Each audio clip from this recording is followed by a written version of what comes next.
قل أعوذ برب الناس ملك إله الناس من شر الوسواس الخناس الذي يوسوس في صدور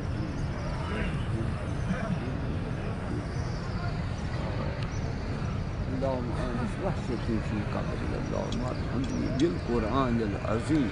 واجعله لي إماما ونورا وهدى ورحمة اللهم ذكرني منه ما نسيت وعلمني منه ما جهلت وارزقني تلاوته آناء الليل وآناء النهار واجعله لي حجة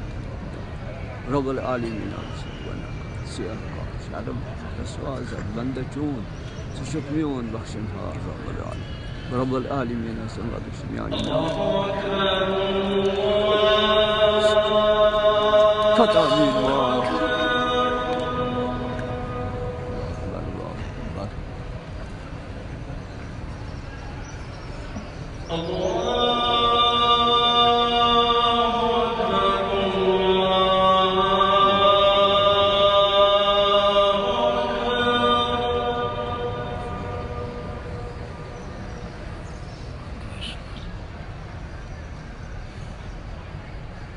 أشهد أن لا